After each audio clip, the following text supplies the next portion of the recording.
Hello everybody, my name is Kazm Vulfhart, aka King Kazm, whatever you want to call me, and welcome back to Black Myth Wukong. Don't mind the desynchronization between my voice and my PNG talking. Unfortunately, due to a little bit of a snafu behind OBS, obviously I got the game audio recording. I did not, however, get the mic audio recording.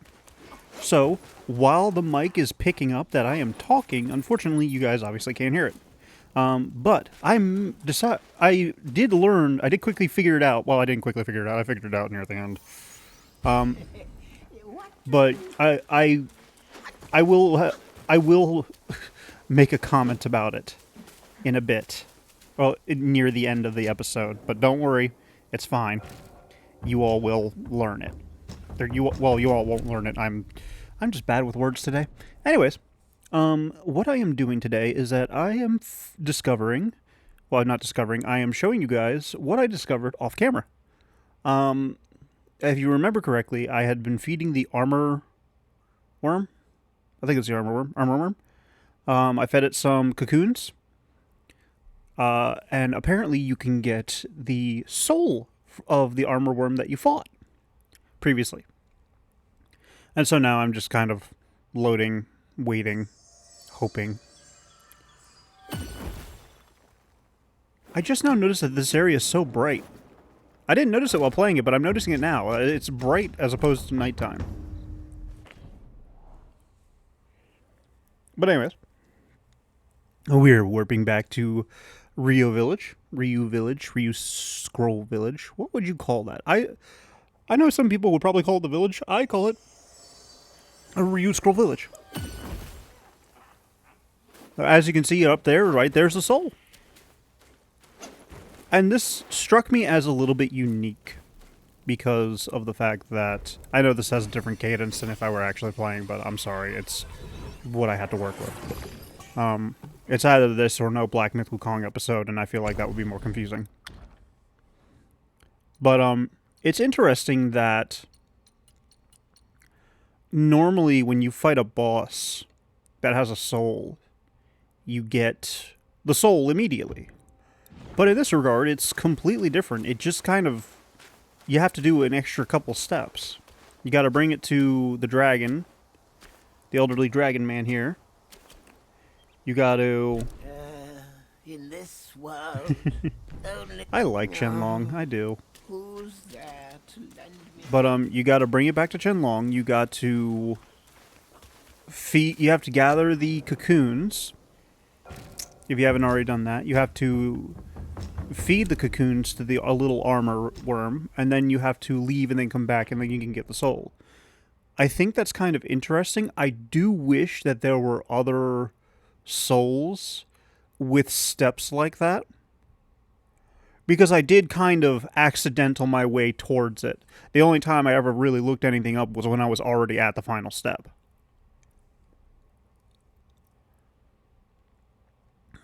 So I think that kind of addition would be interesting. I don't really like it when they do one-offs.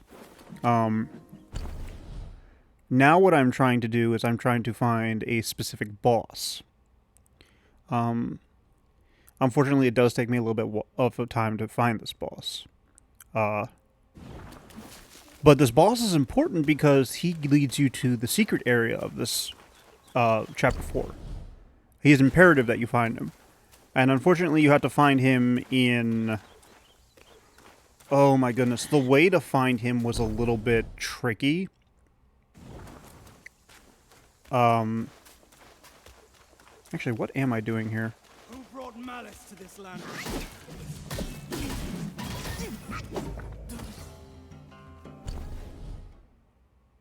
What am I doing here?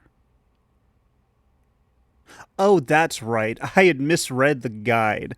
I was about to hold off on talking about the guide, but I'll talk about the guide right now. So I use several guides in this episode. One of the guides that I used was somewhat not specific.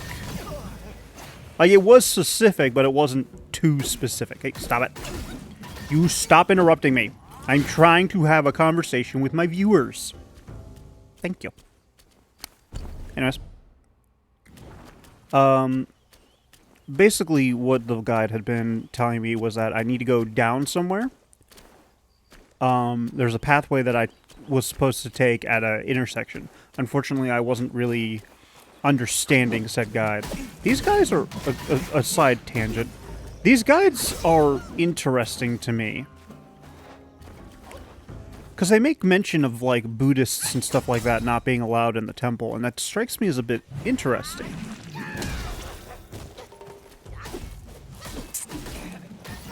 Because, and correct me if I'm wrong, I would understand, I was, for lack of a better term, led to believe that most people of Chinese,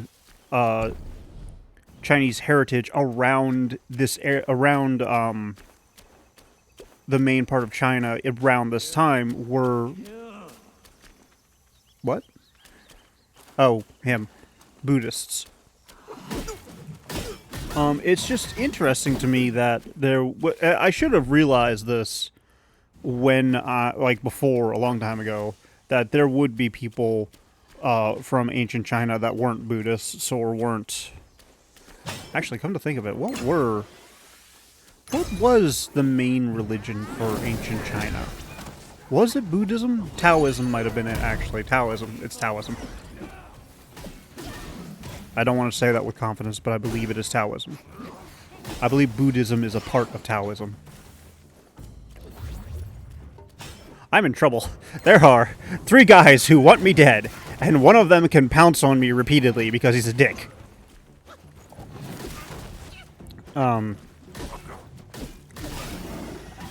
It's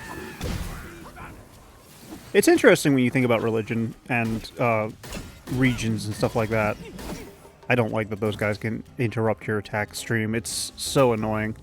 But I think that makes the game a little bit better. But anyways, it's interesting to think about regions and religions and stuff like that. Like, you have... I think the biggest example that I can use here is honestly Europe and Christianity. I'm not saying Christianity is good or bad at all. If you want to follow Christianity, go for it. I don't, but that's me. I'm trying to find where I'm supposed to go. It's a lot. It's a lot of effort to try and, like, understand all this stuff. Oh, no, that's right. At this point, I'm trying to... Am I trying to remember this from memory? Because I don't think there's a boss I fight up here yet. I think I need to get to... I'll finish my thought about regions and Christianity and stuff like that later. I don't think I've reached the point where I need to go back. I don't think I realized that yet. Anyways, when Europe was a conquering country, when it was trying to, like, own the world, basically, it would take Christianity with it for the most part, because that was the main religion. It was Christianity. So it would travel... God, this is so pretty. I love this game. I really do. It's a fun one. But they would bring Christianity with them. That's why you would have missionaries and stuff like that around the... I want to say around... Sometime between... I think it still happens now, but I think it started sometime around the 20s. I don't know off the top of my head, and I do apologize for not understanding. Okay, now I'm looking at the guide. When I stop moving, it's when I'm looking at the guide. And I'm reading the steps. Unfortunately, right now I don't remember the steps. I do believe it's telling me that I need to find the area before dropping down to the Webbed Hollow Shrine. And I'm misunderstanding it horribly.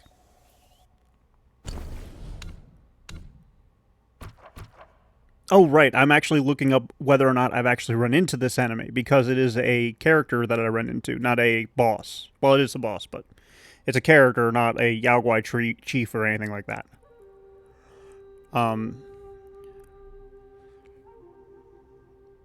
But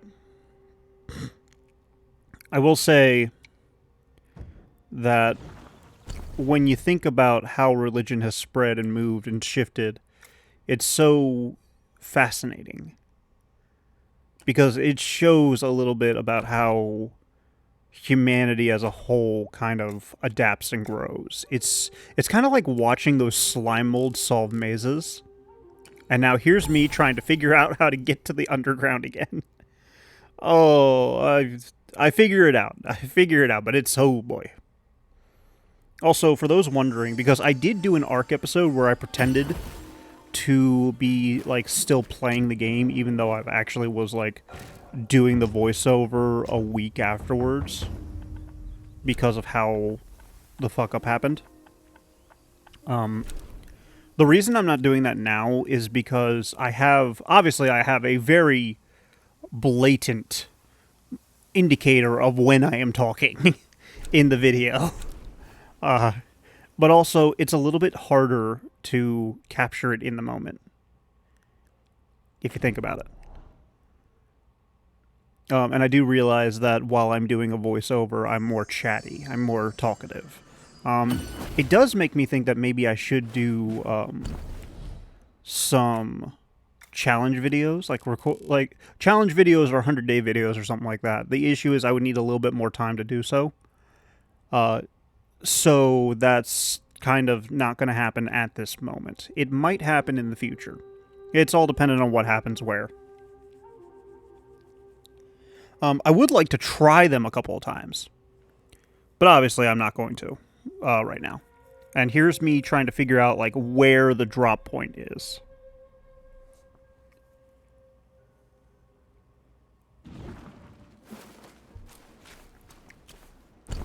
Because I'm reading the guide, it's telling me that I need to go up there.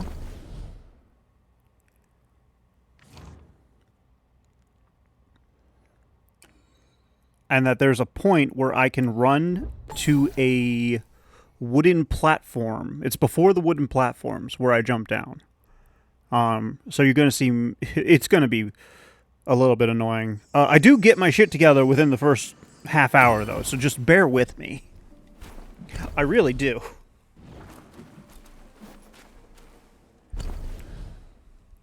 It's just the guides were worded not poorly, but they were worded in ways that left a lot of a little bit too much interpretation. Which is weird to say. Like, what I mean is, like, it's talking about wooden platforms and stuff like that. But, like, there are wooden platforms kind of skitter-scattered all throughout this entire area. Oh no. Ouch. How dare you? Ouch. Ouch. I'm having a hard time dodging today, it seems. Ouch.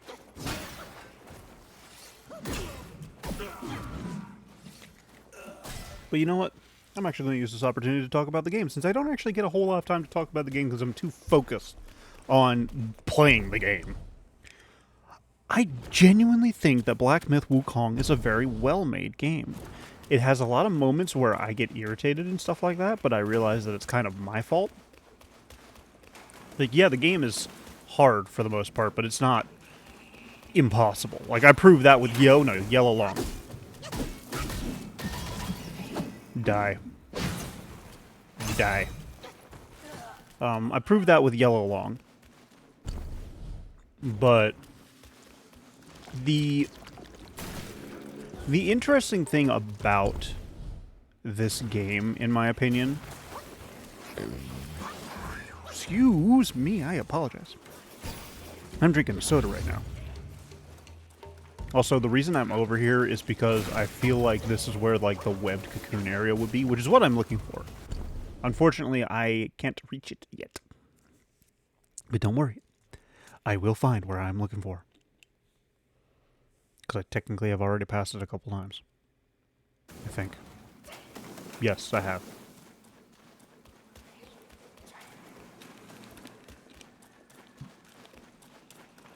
But anyways. What is intriguing to me about this game is that obviously it has a lot of focus on perfect dodges, which not many Soulsborne games actually do.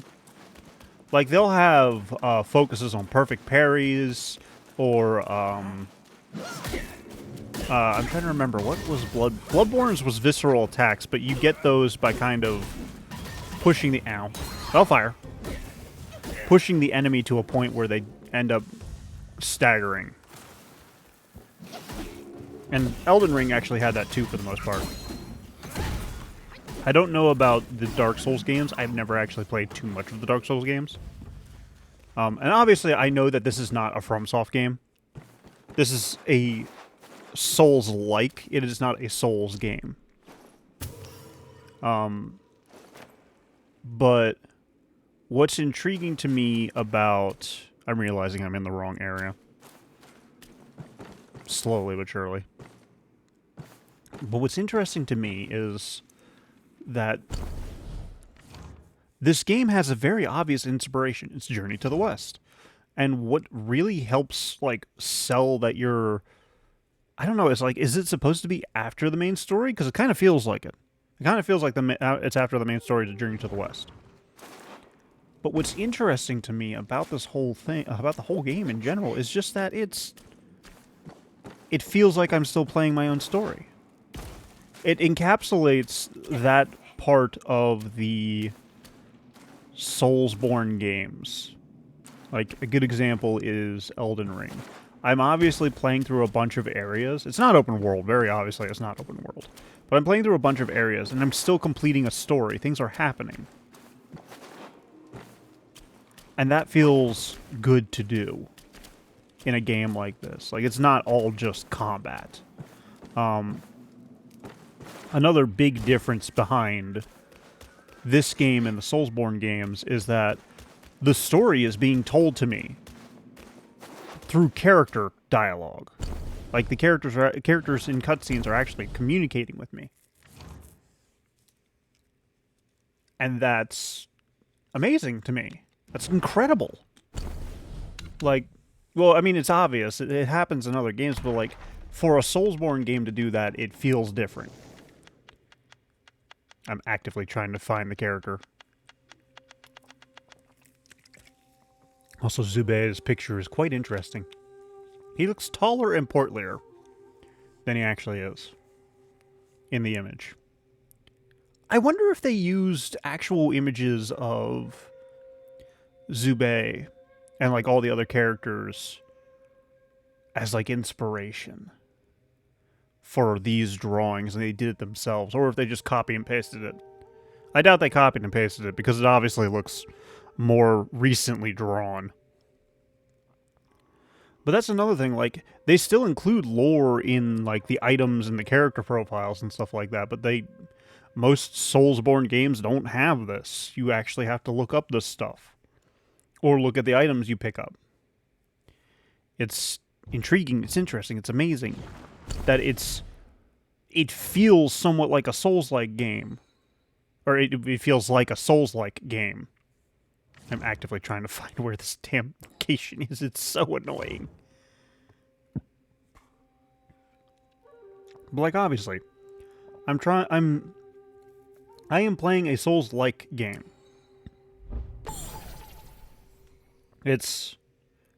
But it's not Bloodborne, and it's not Dark Souls or Demon Souls. It is Black Myth Wukong. It feels like its own game. The combat feels nice, especially when I actually learn how the combat, like, how I'm dealing with my enemies. Which is what, like, Bloodborne, Dark Souls, Elden Ring, they all did that. They all had that working. I'm in trouble. Aha, that time I dodged. Ouch, ouch. You're gonna see me do that a lot against these guys. It's bad. I'm bad at reading the initial attack. I always get hit by the initial attack. But that's the thing, like, you've got patterns for these enemies and how they kind of, like, open their attacks and stuff like that. They have telltale, like, what they're trying to do. At this point, I've decided to run. And here it is. I've found where I needed to go. And I'm in trouble because everything wants me dead. Including these guys. These guys are annoying. Because once they do the little run away from you, they spread poison, and the poison's just a hassle. Look at all these gross cocoons. Actually, they're called I think they're called odd cocoons. Or that might just be what this boss's thing is named. Ouch.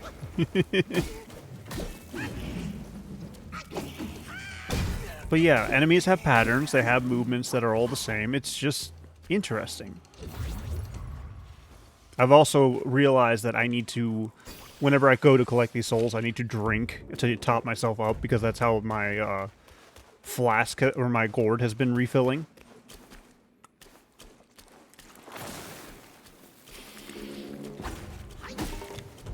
And that's something that's somewhat interesting to me whenever a game like that... Like, I'll compare this to Thymestia a little bit. Thymestia obviously has a bunch of... Like, okay, I didn't give Thymestia a fair shot. I'm gonna be 100% honest. I approached it as a Soulsborne game. It doesn't play like a Soulsborne game. That's my fault. But it's got a bunch of tutorials. It tells me what I need to do. I'm just stubborn. I don't like being told what I need to do. I like figuring it out.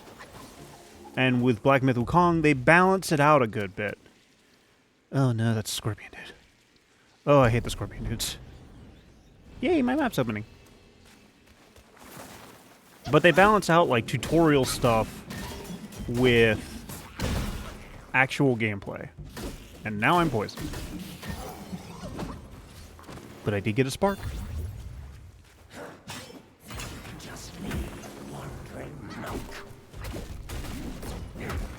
These guys are so interesting. But also a pain in the ass. Like, why did they become insects? Obviously, they look mutated. Like, they all look mutated. Like, I'm assuming Gwais were once humans. They died, and their spirits kind of became this for one reason or another, whether it was they were corrupt, or they were blessed, or they were, like, in life, they were slimy bastards, so they became a slug in death. I don't fully know. I know Buddhism has a lot about reincarnation. And it's just interesting to me. But, anyways, back to what I was saying. And another important thing to note is that this game will put the tutorial stuff in the loading screens. Why is there a... Ooh, shrine. Why is there a meditation spot here, of all places?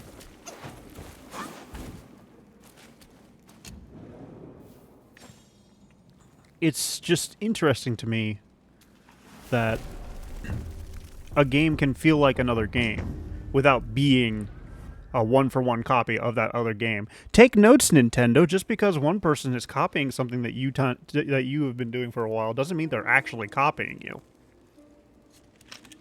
Sorry. Nintendo bothers me.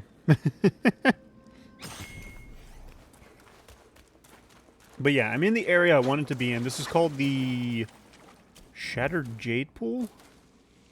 I've been hearing the word jade a lot in my life, like, recently. Like, the word jade has been increasingly used around me lately, which is interesting.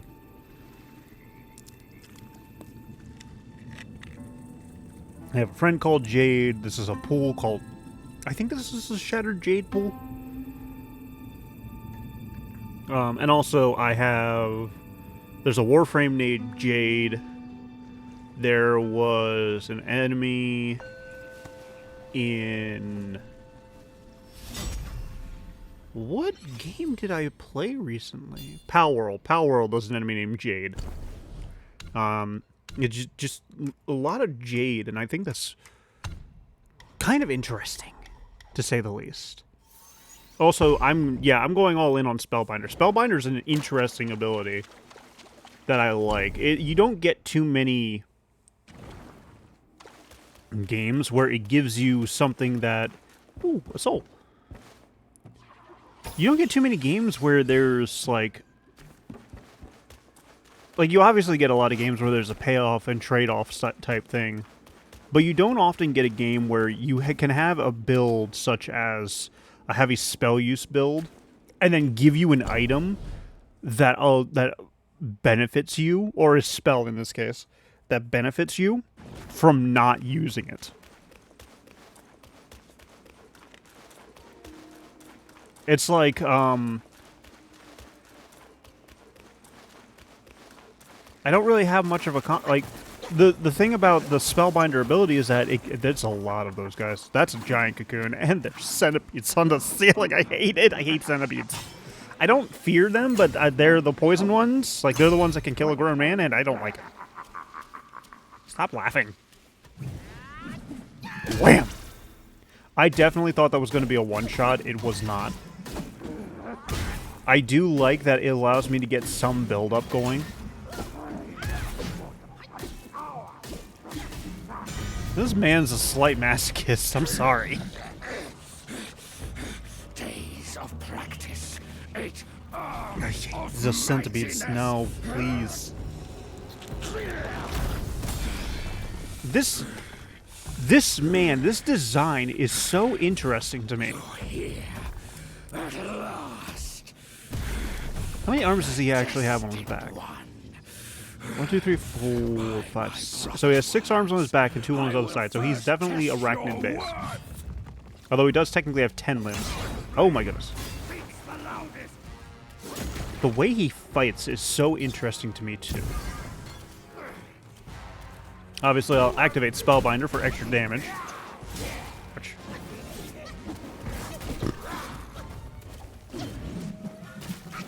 He's... Ooh. Ow. Ow!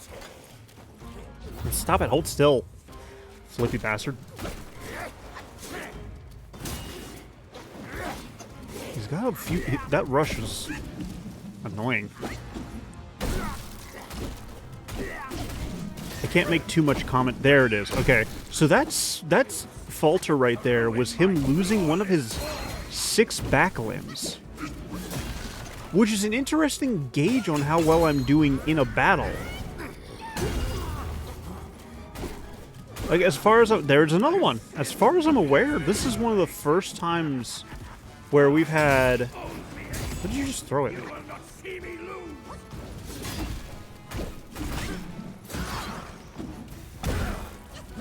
Die.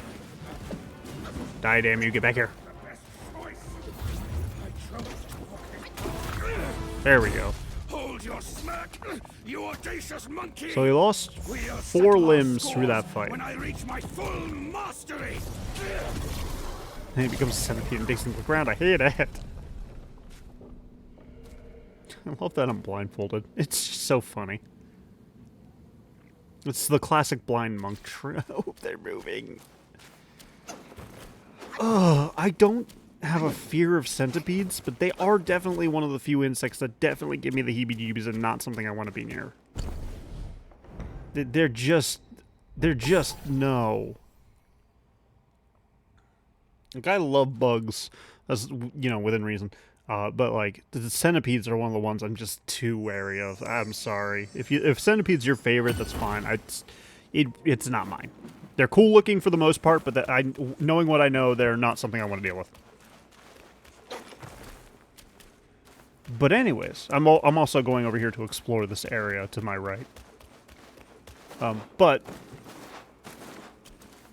I don't remember having a boss where there's progressive visual damage, I should say, to the boss as his health gets lower. Ow. As his health gets lower. That's so interesting to me.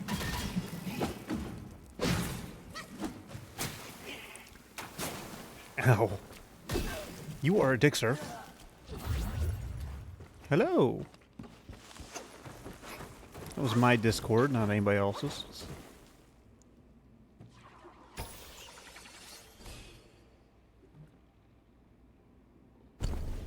But anyways, like I said, it's interesting to me that... Hello. It might go off another time, I don't know yet. I'm now trying to figure out how to, like, the best path to get to where I need to get to. Because I need to get back to where the Funga woman was. Because her area is where I need to... Brain stopped working. her area is close to where his area will be for the next fight. Because you fight him twice. And at this point, I believe I'm now caught up. Because I think he was the only one I had to go back for in order to fight. I think the rest of them now are a progressive thing in one point or another.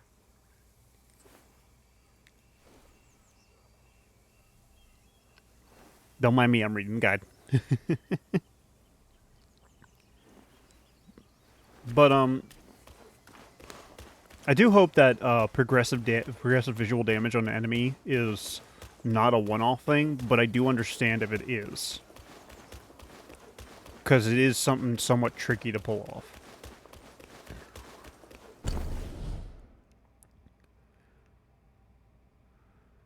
You're heading the right way, dummy.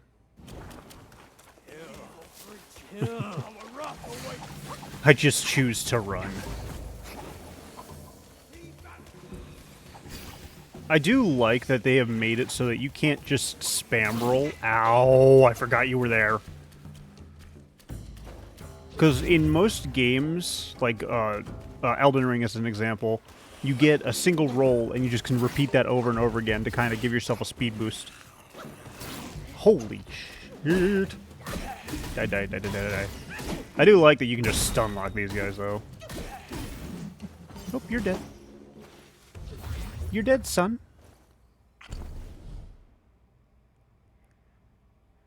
But anyways. I forgot you exist. Stop it. Ow. I hate them. The issue is, it's... Okay, so, like, I know what my issue is with enemies like this. It's their body language, so... It kind of functions similar to the drunken fist style. Where somebody sways a lot, and it makes it hard to predict where their move is going to come from. It makes it hard for me to predict where the hitbox is going to trigger. Which is why I have a hard time dodging these enemies. Like, I would need to fight them probably about 10 times in a row in order to actually properly understand it. And this is where I realize that I can't look at the map when I'm doing a flip, but I can look at the map while I'm in the middle of combat. What a wonderful decision.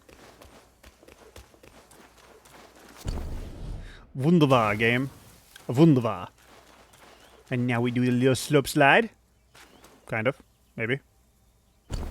Why was I crashing again? All right, I wanted to go back to check the Fungal Woman area. But why was I just running against that rock and not going down? How was that possible? I guess because of the invisible walls that are in the area. It's probably a select spot that I had to slide down. I'm pretty sure I got all this in the area. But yeah, like right there you could see it as a proper example. It's very hard to just spam dodge roll and make it a useful movement tech. And I do find that interesting in a way. But it does, like, it all intrigues me so much, like all of this. Like, this whole region is intriguing to me.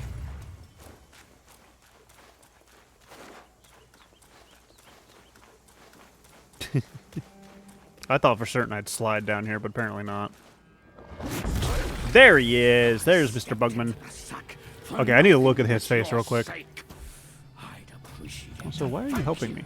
But you gave me torn arms. He's definitely missing a mandible. In compensation, This will be important later.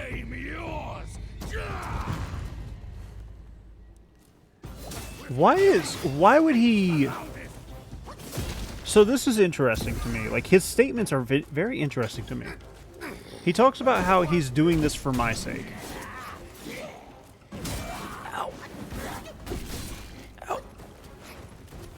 He said he did the whole training thing for my sake, and that it was...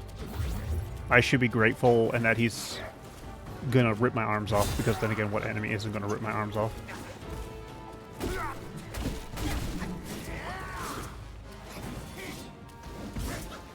So I'm wondering, like... Whoa, that was close. I'm wondering, like, why? So, like, some people obviously know that there are monkeys out there trying to follow in Wukong's footsteps. Like the comments about like so many monkeys, and then we kill those monkeys, blah blah blah. Like obviously that's commentary is not lost on me. But like, why would he be trying to like make himself stronger for my sake? It just doesn't fully make sense. Like, it must be a challenge of something. Like a challenge, like overcoming a challenge to become a stronger type thing, I think. But I won't know until after I complete the story for this area, I think. There's the last hit we needed for his last two limbs. There's never ascension from those sacks. And his mandible's back! Worthless limbs be gone! That old Taoist fooled me. My challenge was a delusion. Forget it! Face me in a fair fight. You shall learn to best that corruption. That statement just gets me so interested. Like, it's so interested. Why would you... Ow! He's got the zoomies. Oh, he's got the zoomies.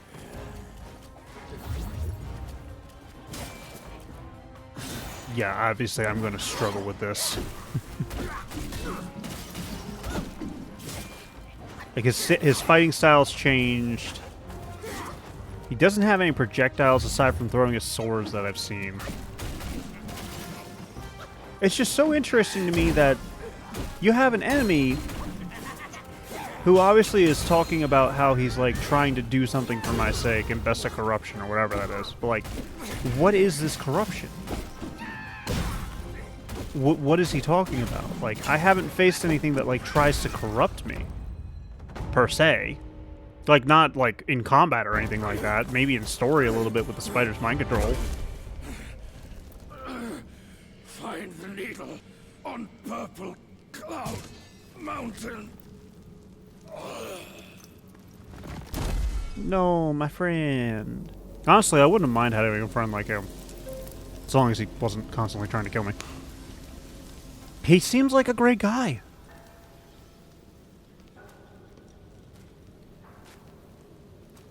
He seemed like he just wanted an honorable fight among people. Piers. Piers is a good one. Why is it called Purple Mountain, though? Purple Cloud Mountain. Clouds aren't normally purple. Usually they're like gray or whites or something. Some of them are green, and those are dangerous. Also, the portal shenanigans in this game. Look at that! That's such a weird portal. And welcome to the secret area, known as Jurassic Park. I'm kidding. It's so fascinating. Hey! Well, that's interesting. You guys can hear... Yeah, you guys can hear when I get an achievement, but it didn't look like you could see me get an achievement. That's interesting. That one was, for getting to Purple Cloud Mountain. It's had something to do with, like, what are these 8 arms good for anyways, or something like that. It's such a drastic change between being in a webbed-up area to now this one. And I do have a warp point back, so that's good. I'm keeping an eye out for seeds. They made the mistake of telling me that I can garden in this game. I'm now looking for seeds. What is that?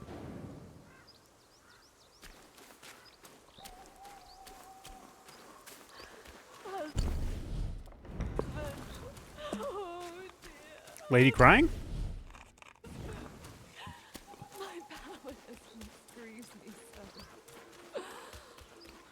The voice acting is really good in this game, I'm not gonna lie. Hoping that a kind Hello. passerby might find your remains. Well, hello there, miss. I'm gonna get this chest first before I, talk to you and learn about your tragic backstory. Hello there! Oh, Master, please forgive my impropriety. I am but a widow. Oh, that's right! Here to mourn my late husband. Wasn't it in, feudal China and Japan where it was customary to have special greetings for people? We lived in I think that was peace true in for our a lot of other mountain areas in the world, but I think like nowhere. Wicked insects swarm the Japan trees. and China are huge on occupied like our how you village. interact with people, and I like was sitting certain almost interactions are highly like certain I actions intended that to aren't retrieve done my are lady's highly corpse, offensive. but the Gwai's leader, the Scorpion Lord, has discouraged And have caused my issues in the attacks with his past. death sting.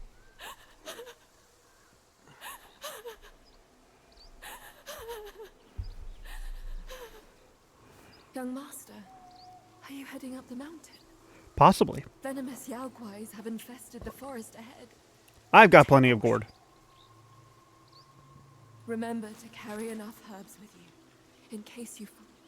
Young master, Okay, yeah, she's repeating venomous herself. Yaoguais have infested the forest ahead. Like, it's so... Oop, that's Souls. That's Will's. It's so... interesting, because I can literally just run through here without actually talking to somebody. Like, without it, I didn't have to talk to her. It wasn't part of the game, but you can talk to her. And that's interesting. What is that marker? Oh, it's a shrine. Okay. Sorry, I'm trying to stretch out my leg.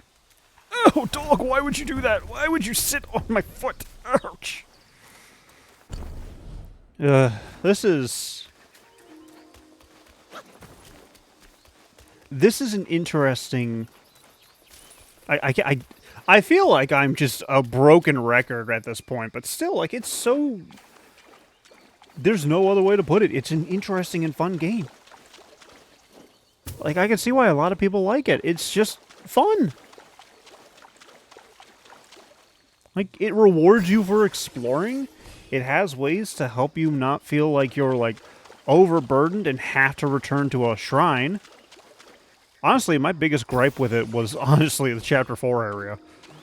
Because of how long it took you to get to a shrine. I mean, in the retrospect now, it doesn't really take you that long to get to the shrine, but still, like, it felt like a long time.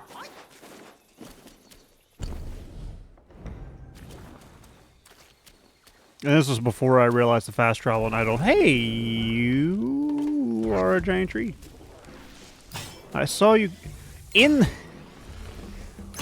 the moment I saw that it was an enemy, and I remember that it was an enemy, and I called them tree dorks. I completely forgot that this was the first tree dork I have to deal with. I don't like the sound they make.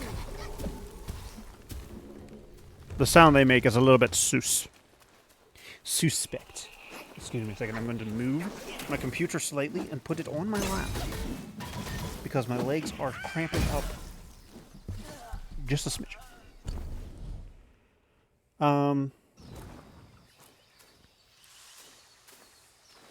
But yeah, it's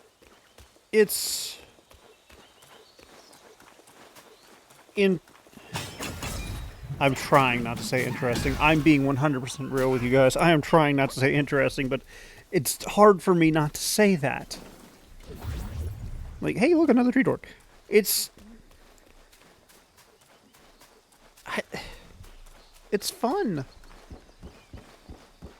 when you accidental into a secret area.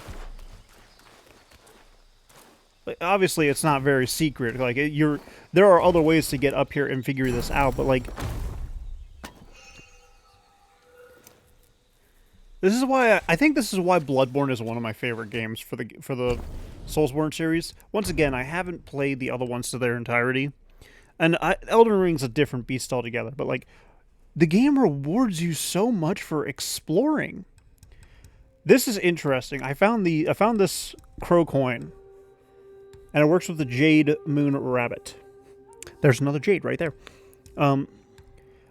But they work in tandem with each other, which is quite interesting to me.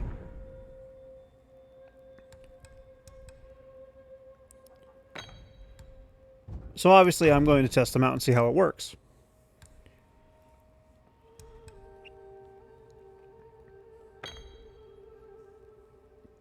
And we will see.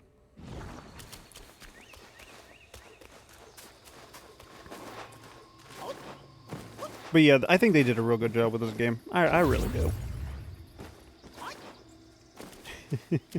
This time I'm learning. I saw the soul. I'm going to try and not get hit. But I'm going to attack him anyways. In the hopes of getting hit.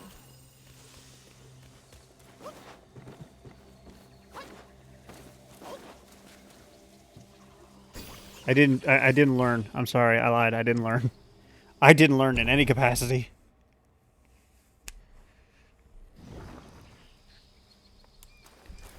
So at the moment, what I'm doing is I'm looking out for a few of the...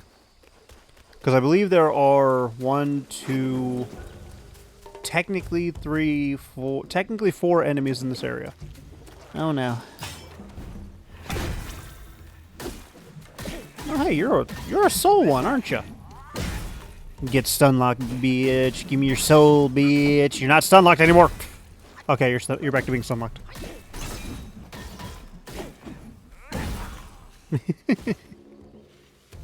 Give me.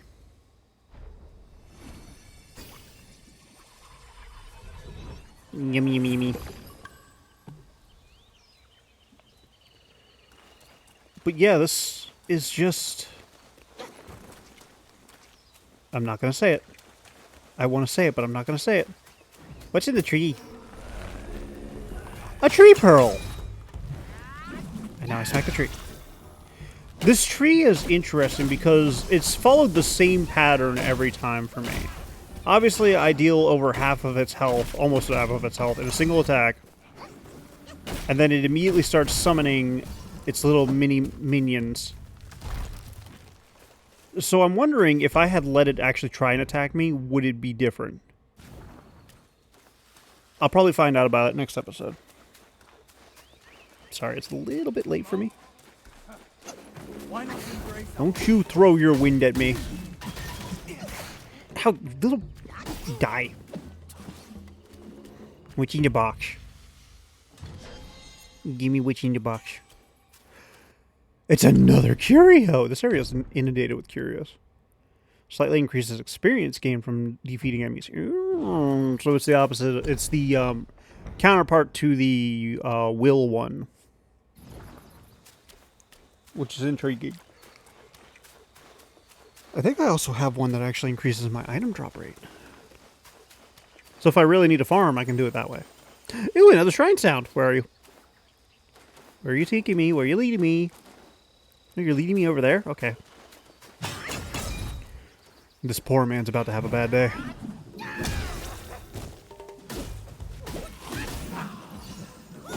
And he's dead! Thank you. Would you like to try again in the next reincarnation cycle?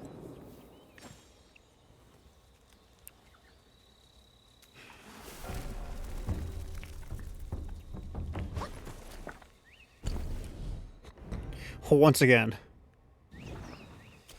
Yeah, so...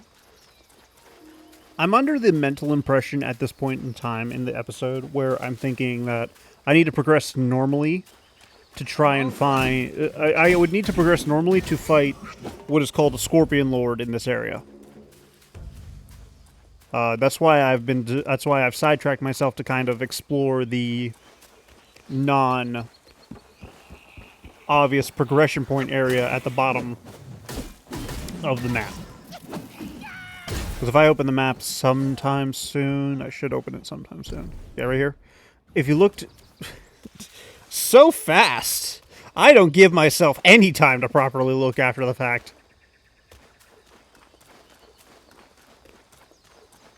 But at the bottom right there, that's the line that I was talking about earlier. The Buddhists are unwelcome here. Why are Buddhists unwelcome in this area? It doesn't make sense to me. Yeah, so that bottom right area right there is, I thought, was progression. So that's why I'm running around over here in this open field area, because I think there's another boss. I thought there was another boss here. But lo and behold, who do we have here? How about a quick death with my stinger, you torch-faced monkey? Now leave while you can. Okay, I'll leave once I get this. Quit your dawdling, will you? Oh, shut up. One scratch from my jaws, just one, and you'll be a dead monkey. Sounds incredible. Can't wait to experience it. I actively was jumping to try and get him to fight me. And it is at this point, I look at the guide again. I read a bit.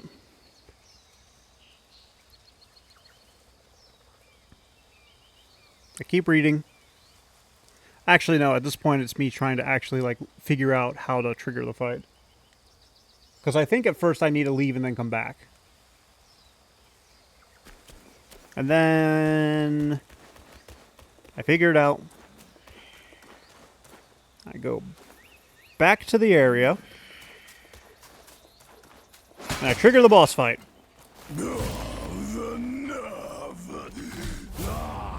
This guy's design is interesting. You fur-face, I meant to let you pass, but you chose to ruin my day.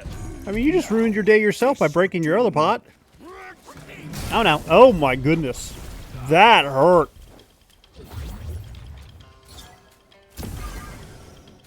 That hurt a lot. Oh no. That is a grab.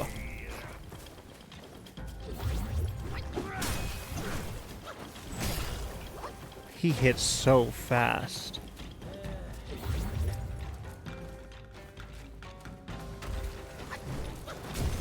Oh, and now he's underground. Oh, he's underground. Oh, he's underground. Okay, we're fine. Ugh. Ugh. Oh, yeah. He's breakdancing. He's styling on me. Ow. And this is where I decide I'm going to let myself die to him a lot in the next episode.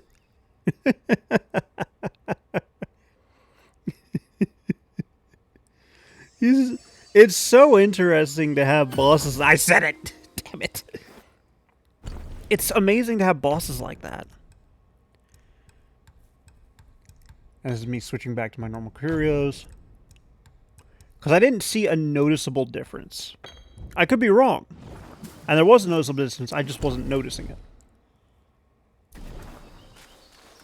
And so now I go down south because apparently that is less progress.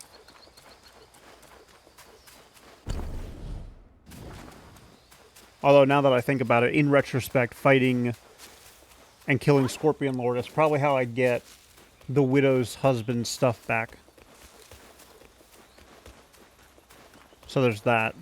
Good thing I was going to fight him next episode anyways. Only reason I'm not fighting him is because I'm kind of out of time. Who's shooting at me? Oh, it's that guy. And now I deal with two spear assholes. Lovely. I hate these guys.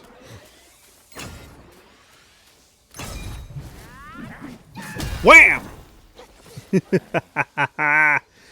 Get wrecked, son.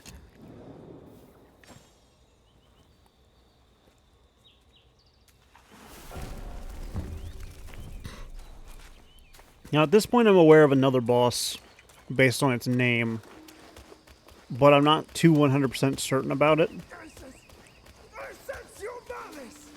The fact that he runs down the steps like that... Die. Is so interesting to me. I need to say a different word when I'm playing this game. I need to say a different word. Hello? It's been long since any soul has trodden these hidden bounds. I see. Hello, sir. Hail, young master. Your face is gaunt. What is with your complexion sallow. mask? Both remind me of the venom's touch, as the worm also beset you. What worm? An oddity thrives here, the armor worm. Oh, that one. Consuming its eggs grants great power. Yet once the larvae hatch, What is happening with your head? devour your insides, leaving an undying husk. My fellow disciples, hungry for power, consumed those eggs. And now, Most are beyond remedy. Young master, if you will, end their suffering in my stead. They were my fellows. I can't. It's so interesting. It's so intriguing to me that an egg can be consumed and then the larvae can hatch. Their lifeless bodies bring those eggs to me. But unless the larvae hatch at a really fast rate, or the eggs are magically reinforced to withstand the stomach acid, it's just so odd that it would still kind of matter. But then again, this is a Journey to the West story, so it makes sense that there is... Ow! You are a dick, sir. It makes sense that there is some sort of, like, magical shenanigans going on with the dangerous eggs. Hello. Does that say violet or violent? Violet hail. Hole. I think it's hail. Unfortunately for me, while I'm doing this voiceover, the screen is a little bit small. It's not too big. I'm not learning, by the way. I'm learning now, but I wasn't learning right there. And then I take this path. And I break that fence. And I fight this enemy here. The fact that they're just sitting there, like, it gives realism to the world. Like, it's not just some random... Ooh, chest. It's not just some random dude standing around in the middle of a field staring at nothing. It's an enemy going about his life until I show up. Hey, it's the dude. Ooh, what's this way? Well, I wonder what's the frogs... Oh, there's so many of them. Why do these frogs explode when they die? Like, I'm used to enemies exploding when they die, but why are the frogs the ones that do it? Is this a reference to the, I forget the species name, but there's a species of frog. I think it's like the hairy devil. What the hell just happened there? I swear I just glitched out a little bit. I think it was the, hairy devil frog or something like that. It will break its own bones and jab them through its skin as a means of self-defense. Like, is that what, is that, are these frogs a reference to that? The self-sacrificial nature to defend oneself?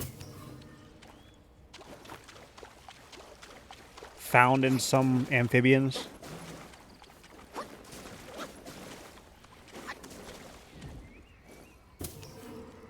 Like, they just intrigue, they intrigue me. There's no other way to put it. They intrigue me. They're a unique little creature that just kind of exists. I will eventually learn to take the drink first before activating the stupid soul thing. Some of them are pointless because they're immediately after a shrine or something like that, but other times it's imperative that I do it. Anyways, let's see if the thing that we picked up is the thing that the guy wants. I also don't like that this is a boss arena-esque area.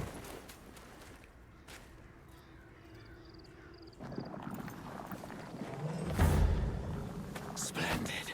This is it. You're definitely not acting like a good guy here, buddy. Vile and evil it is. Hence, I must bring it back for thorough study.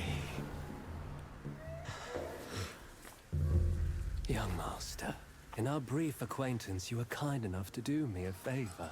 This guy gives me Patches vibes. Your kindness by leaving your head with me. No, I want my head. Please my master greatly. Taoist Me is his name, I believe. He fights really well. I like the way he fights. I love those little, like, rapid kicks he did. The wind scythes are really interesting, especially the fact that when he fires them, there's a slight delay for them being launched. Yeah, see? It forms and then it launches.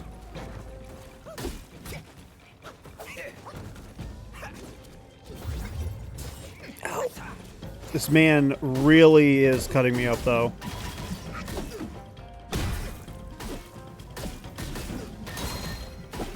And now I have him in a stun lock. Oh, yeah! A strong foe. Just what I need. Don't do it. Don't do it. You shall be my initial feast to power my metamorphosis ascension. Don't do it. Oh, how do you eat that through your mask? How did you eat that through your mask? Oh, no. You became one of those things. Oh, my goodness. I hate it. That noise, too. Ow. This is what I'm talking about. The swaying and the slight... Part of my issue is I'm looking at the other limbs and not the sword itself, and that's why I'm not dodging properly. Also, yes, this man has two different models, both of which... Oh my goodness, okay, sure, okay. And now I'm poisoned, so I no longer care about dodging poison.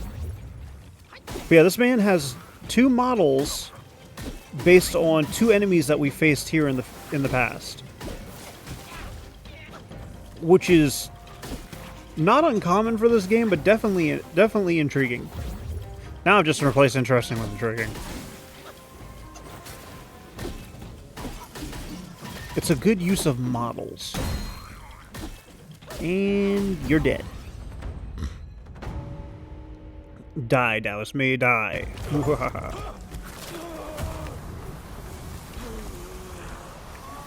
Now, why did he change back, though? Is the question. Oh, it's a snake. It's not Lady Snake, is it? Hello! These impudent mortals. No, have the voice is overreached different. Themselves. Lady, you have a cobra head for a neck. Their demise was of their own creation.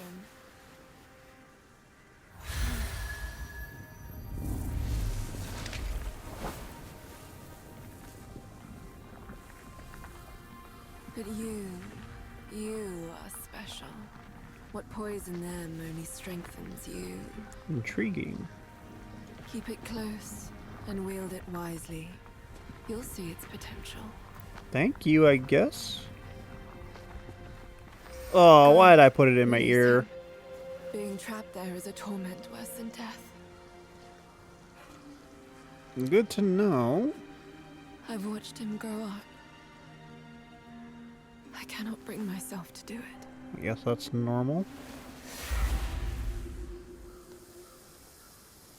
But anyways, I think at this point I figured out what's going on with my mic audio. So, I'll see you all next time, and hopefully we won't have to do this again.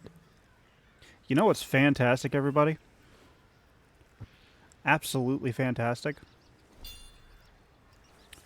For some stupid fucking reason, I've been talking, and nobody's been able to hear me.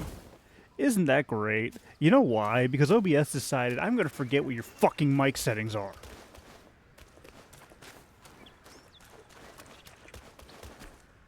Why was it doing that? I'm pretty sure that was. I'm pretty sure that's because of a update that happened recently or something. I don't know. It's stupid. But on the plus side, I don't have to time anything for the outro. But don't worry. Don't worry. Unlike with the Starfield episodes, I will do a proper voiceover for this episode. It will just be a pain in my ass. But like I said, don't you worry. Don't you worry.